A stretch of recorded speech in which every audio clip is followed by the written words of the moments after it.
From Washington, this is VOA News.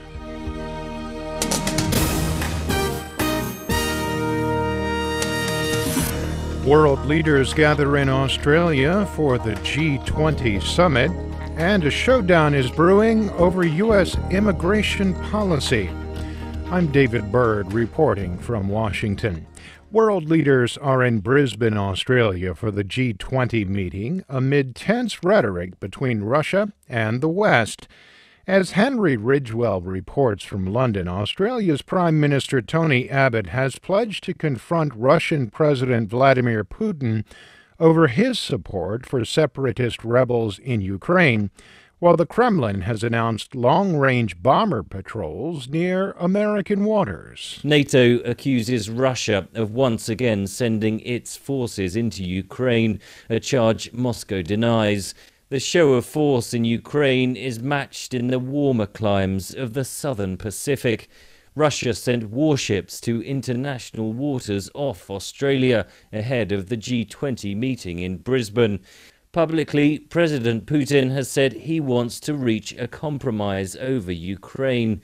Speaking Friday, he criticized Western sanctions imposed over Moscow's involvement in the conflict. With increasingly bellicose rhetoric in Brisbane, there is little hope that East-West tensions will be eased as leaders gather round the G20 table.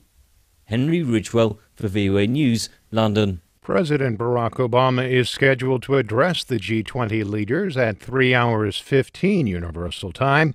We will carry the president's address live over these VOA frequencies and on our website. Ukraine's president says his country's armed forces are willing and able to fight back should the ceasefire agreement reached in September between his government and Russian-backed separatists in eastern Ukraine unravel. NATO reported the movement of troops, tanks, and artillery from Russia into eastern Ukraine this week. This is VOA News. The militant group Boko Haram has seized the northeastern Nigerian town of Chibok, the home of more than 200 schoolgirls the group kidnapped earlier this year. Pogo Bitrus, the chairman of the Chibok Elders Forum, told VOA that militants attacked the Borno State town late Thursday. He says locally based soldiers and civilian fighters put up a fight but were outgunned by a large Boko Haram force. In a separate development, a suicide bomber killed at least 6 people Friday in the northern city of Kano.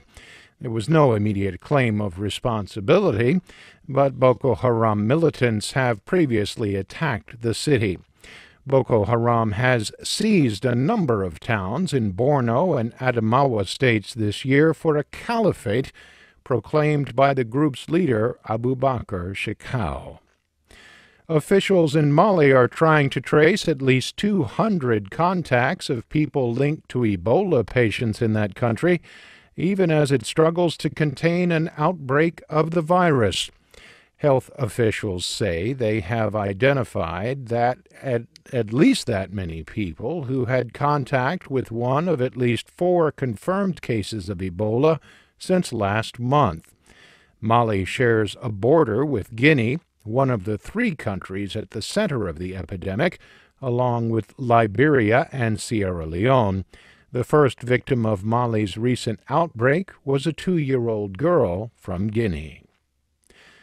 The White House has announced a plan to grant refugee status in the United States to certain children living in El Salvador, Guatemala, and Honduras. Vice President Joe Biden announced the new program on Friday at the Inter-American Development Bank in Washington. It's not about what we can do for the region. It's about what we can do with, what we can do together. We all have an obligation to help the most vulnerable and to keep families together.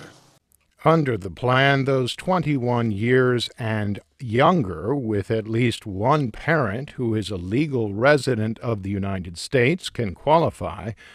President Barack Obama has promised to take executive action on immigration reform by the end of the year, meaning that it would need no approval from the U.S. Congress.